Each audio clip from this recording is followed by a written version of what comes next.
Hello and welcome to my Specialization Introduction and Outdoor Content Guide for the Protection Warrior in World of Warcraft Battle for Azeroth. If you haven't watched the primer video for this series, I recommend that you do that. There'll be a link in the description below. That will get you up to speed on what we're doing in these videos and why. Alright, that said, we're here on our Protection Warrior, and before we get started, I wanted to make something very clear. This is an outdoor content guide for the Protection Warrior. It is not a tanking guide. We are not talking about what's best for tanking in dungeons or raids or anything like that. We're talking about what's best for the Protection Warrior if you want to go out into the open world and you want to do questing or leveling or farming on this character. So, we will ignore a lot of abilities and skip over a lot of talents that are really good for tanking because we're focused on how to help ourselves in the outdoor content. So keep that in mind as we go forward. Now, we're here, we've got our action bars set up. If we open up our talent tree, these are the talents you can select to fulfill the requirements we laid out in the primer video. And now that that's done, we're going to get into our spell book and organize our spells. Now, I won't be giving a really deep, in-depth description of each one of these spells, but I will give a brief one to help you understand what the ability is and why it's going in the category that it is going in. We're going to kick things off with Avatar. This is an offensive cooldown ability that transforms us into a Colossus. It increases the damage we deal and removes snares and stuns, gives us some of our primary resource. It's a nice button to hit when we want to deal more damage. Next, we have Battle Shout. We're going to put this on the right side of our combat utility section because we won't use it very often, but we always want to have it on. So this is an ability that will give us a buff to our attack power. This affects us, our party members, our raid members. It lasts an hour, so you'll want to hit that. Boom, and then you're good for an hour. So we're putting it here just to remember, hey, we need to make sure we have that buff on. Next, we have Berserker Rage. This is an ability, a defensive cooldown. It removes any fear, sap, or incapacitate effects on us and grants us immunity to those. Demoralizing Shout. This is another defensive cooldown. It reduces the damage that enemies within 10 yards deal, and it generates some of our primary resource. Devastate's part of our core rotation. Heroic Leap is a combat utility ability that allows us to jump to an area within 40 yards. Heroic Throw is also a combat utility ability. This throws our weapon. It lets us pull an enemy over to us, if we need to. Ignore Pain is one of those good tanking abilities that we're probably just going to be ignoring for the most part. We will put this into our combat utility on the right hand side. This will allow us to ignore a bunch of damage, which generally we won't need to do out in open world content because we're tanks and we're already pretty tough. Next, we have Intercept. This is a combat utility ability that allows us to charge over to an enemy or a friendly character as well. This will generate some of our primary resource as well.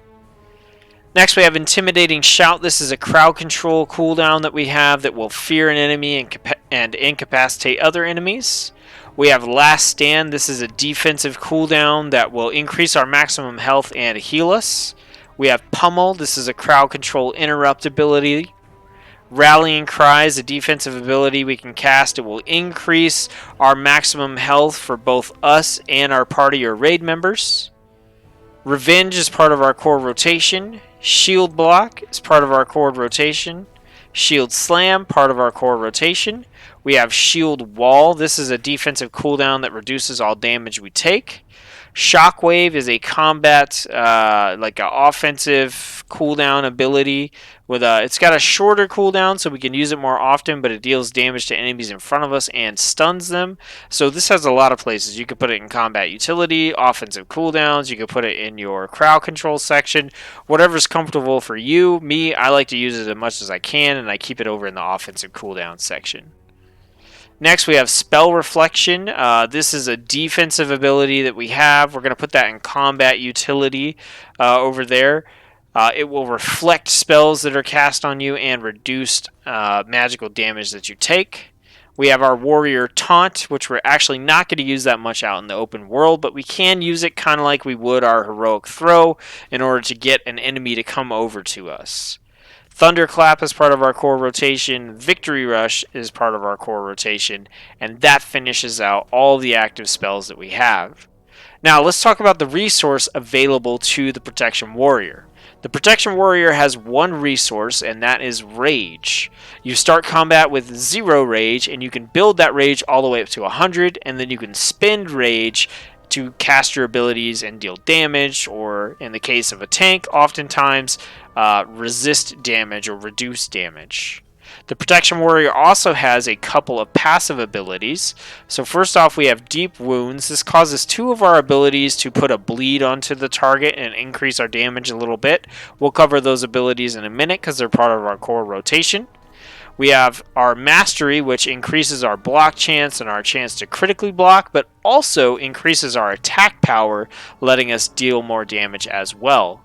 Finally, we have Vanguard. This is just a passive increase to our stamina and our armor. Alright, so let's talk about what the core rotation for the Protection Warrior is if you are out in open world content.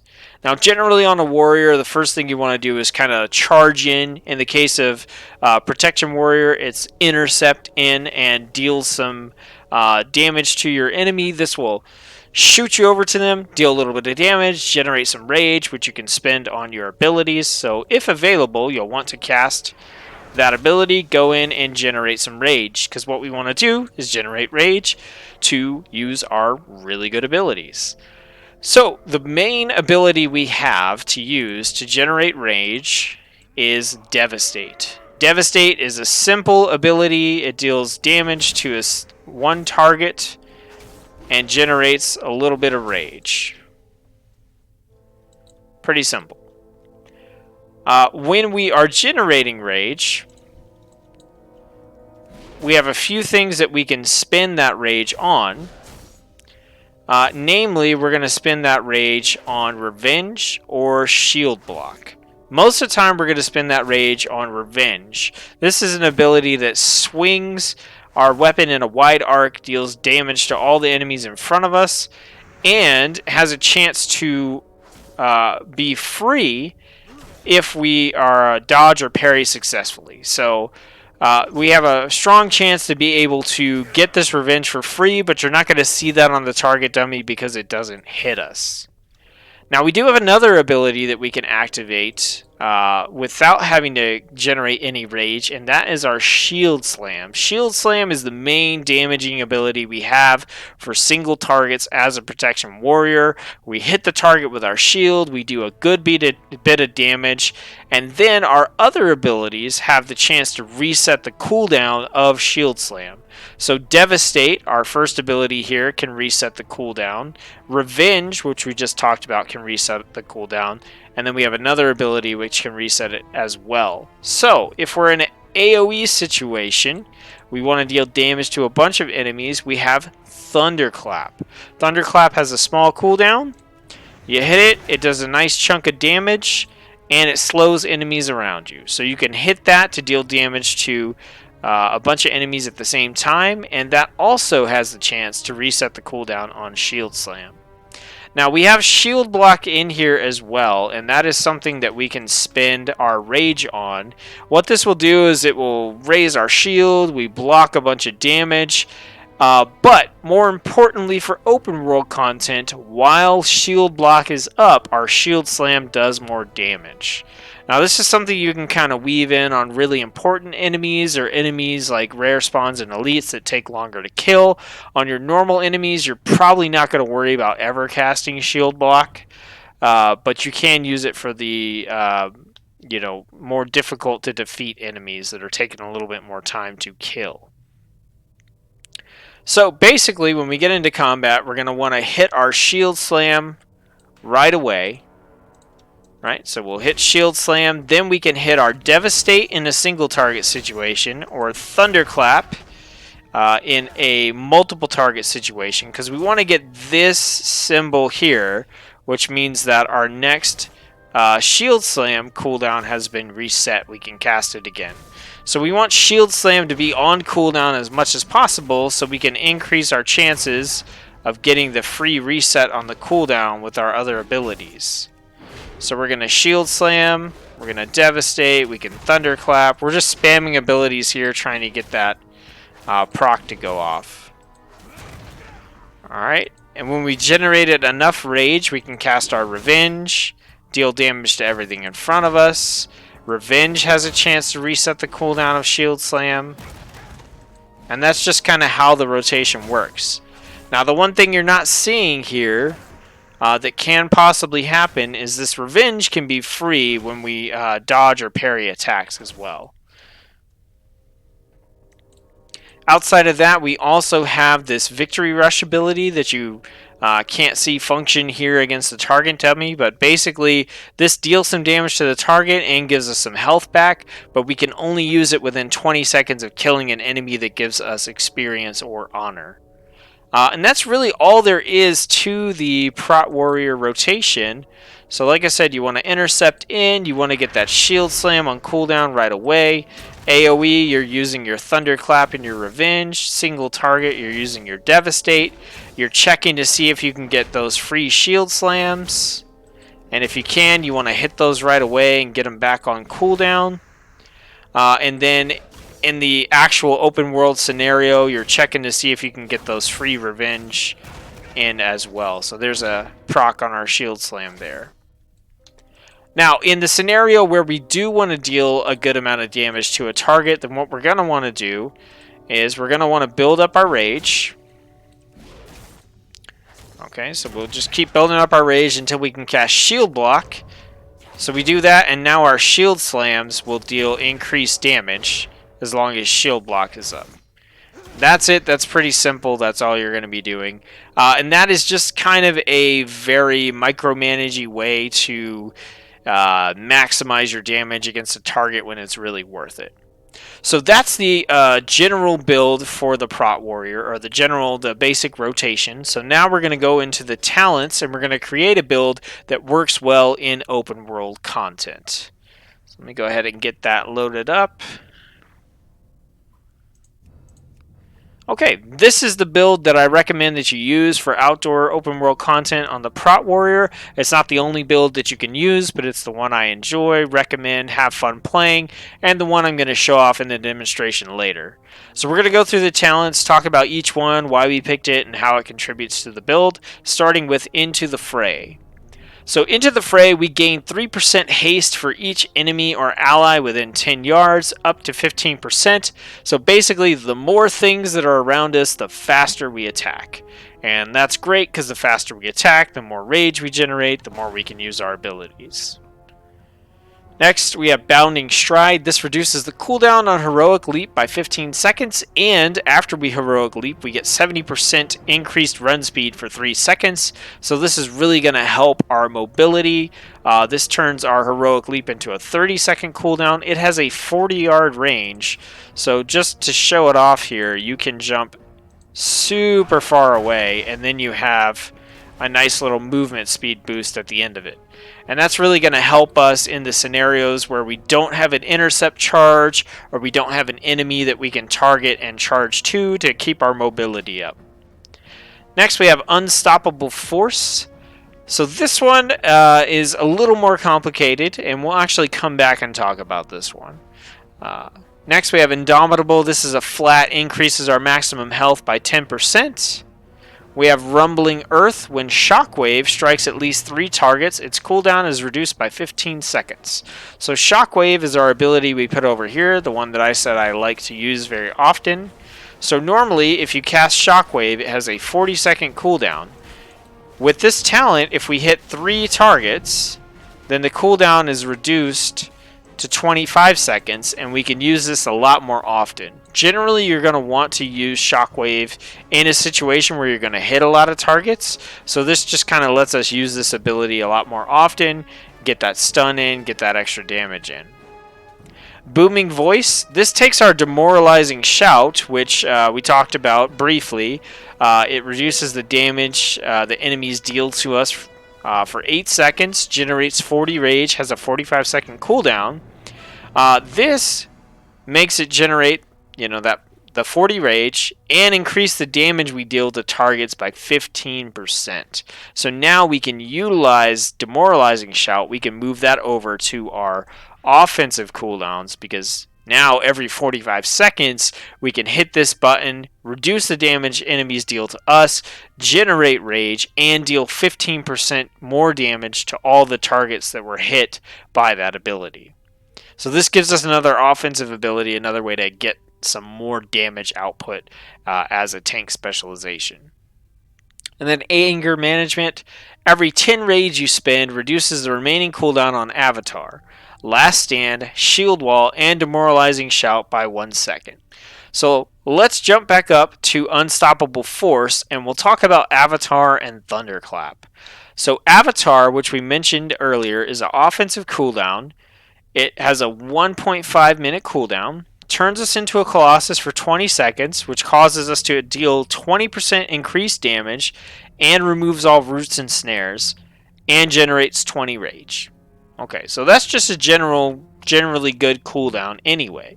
With anger management, every 10 rage we spend will reduce the cooldown on Avatar by 1 second.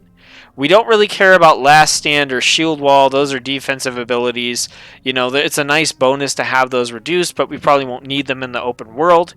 But we also get a 1 second cooldown reduction on Demoralizing Shout when we're spending that rage as well. So we can get that extra 15% damage and rage generation a lot more often.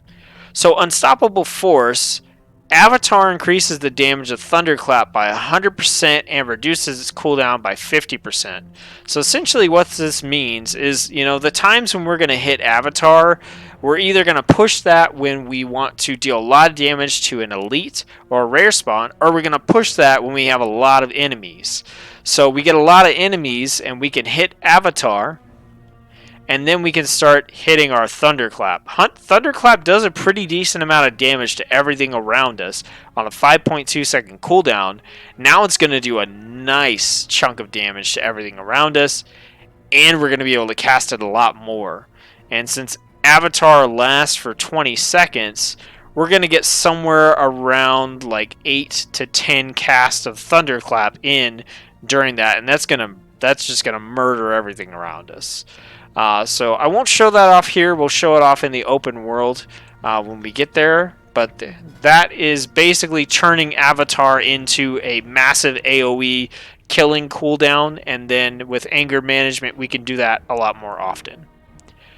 So that's the build. We're going to talk about the PvP talents real quick in case you want to turn on War Mode and focus on PvE content. So first up off, I recommend Relentless. This will replace your Honorable Medallion, give you 20% duration reduction for crowd control abilities, whatever they are. It's a nice set it and forget it talent. Next we have Morale Killer. This reduces the cooldown of Demoralizing Shout by 30 seconds, so we've got it down to 45, so now it'll be a 15-second cooldown reduced by anger management on top of that. And Demoralizing Shout now reduces damage enemies deal to all targets, not just you. So basically, every 15 seconds, we can get 40 rage and 15% increased damage on the enemies that we're fighting. That's pretty good. That's pretty good. That's for tank specializations. You'd like to get a lot of enemies together, and you know, within 15 seconds or so, they're dead. You go to the next group, and you use Demoralizing Shout again. Shield Bash. This is a ability that we can activate every 10 seconds. We bash the target with our shield, dealing damage and reducing their damage done by 15%. If the target is casting, the cooldown on this is instantly reset. So a lot of times we're going to be fighting an enemy like a caster, a mage, or something, and we're going to be able to use this to bash that enemy, instantly reset the cooldown, bash them again. So this just gives us another button to push that deals damage, which is really important on a tank specialization in an open world, because you want as much damage as you can get, because you're already pretty tanky. You just have a tough time killing things quickly.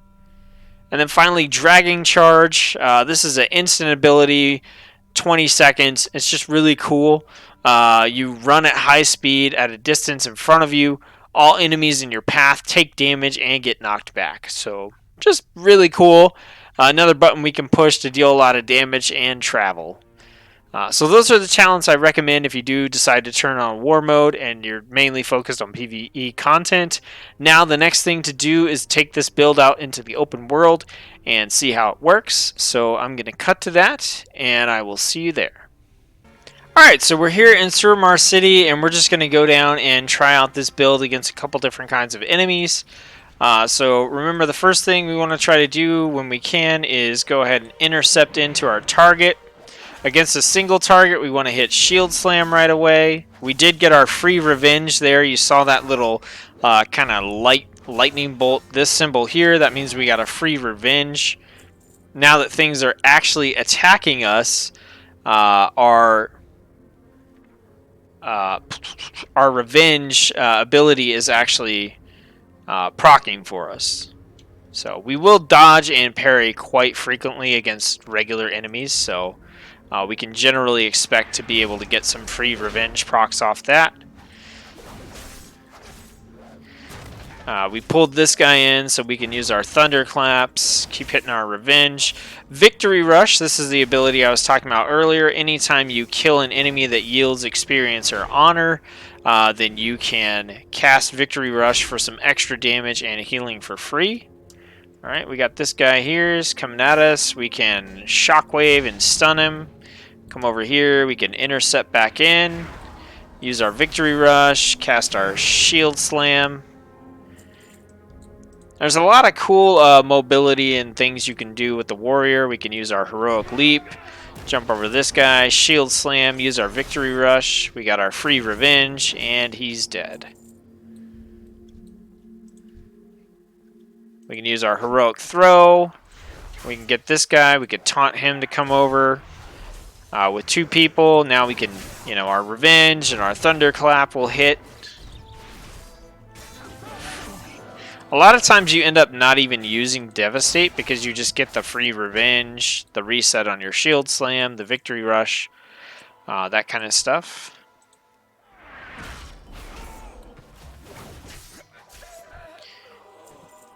And a lot of times on these regular enemies, like, you don't even really have to follow the rotation. You can just do whatever you think works.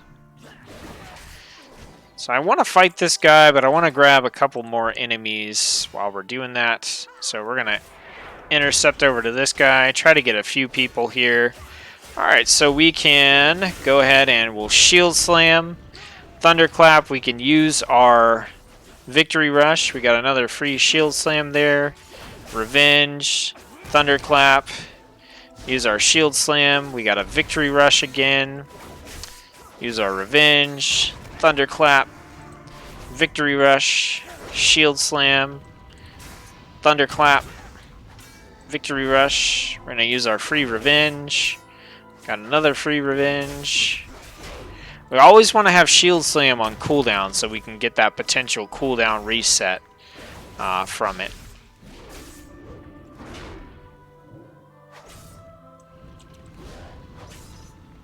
Okay. So, I do want to show off how you would potentially deal some increased damage against an elite target. So we're going to come up here, and we'll go ahead and take these guys out real quick.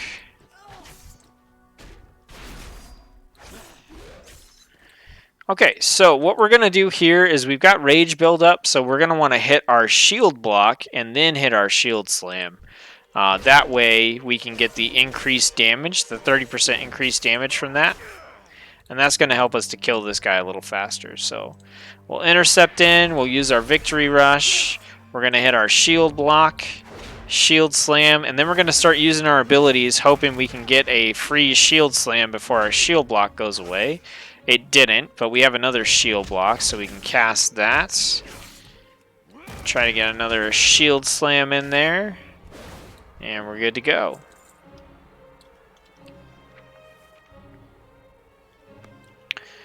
And that is how you would kill an elite. Now, I want to show what you should really be doing on a tank specialization when you are out in open world content. So we're going to go over here to all these demons. We do have an elite demon in here. So keep that in mind. So here's what we're going to do. We're actually going to stay mounted. And we are just going to run around. We're going to gather up as many of these guys as we can. Pull them all together. Right, get them all over here. And then we are going to go to town. So this is where we can use our avatar and start thunderclapping like crazy. Use our revenge, thunderclap, revenge, thunderclap, revenge. Right now we're on the elite, so what we're going to want to do is actually target the less powerful enemies so we can get rid of them and have them stop dealing damage to us. We got that Inquisitor eye over there, so we can go intercept that guy. Make sure he doesn't do anything to us.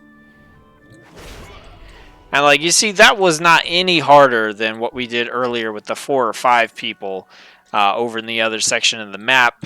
And all we did there that was a little bit different is we used our avatar cooldown and started spamming a lot of our thunderclaps and revenge. We didn't worry too much about shield slam because shield slam does damage to a single target. We had a bunch of people there, so we wanted to focus on using thunderclap and revenge to hit a lot of people. We were able to take them down incredibly quickly with very little trouble. So generally on a tank specialization, that's the kind of thing you're going to want to do because you are kind of slow to kill a single target all by itself, but you do a really good job at pulling a ridiculous amount of enemies and then being able to survive through it and just kill them with AoE damage. So I hope that this has given you a better understanding of the Prot Warrior, and I hope you're confident in being able to get on your own Protection Warrior, get out there, try some open world content, see if this is a specialization that you'd like to play in Battle for Azeroth. Once again, remember this is not a tanking guide, this is a guide for getting out there and doing your questing and leveling. We'll get around to that stuff later. If you like the video, thumbs up and subscribe, bell, all the stuff that everybody says. I just hope you have a good time in Battle for Azeroth, and thank you for watching.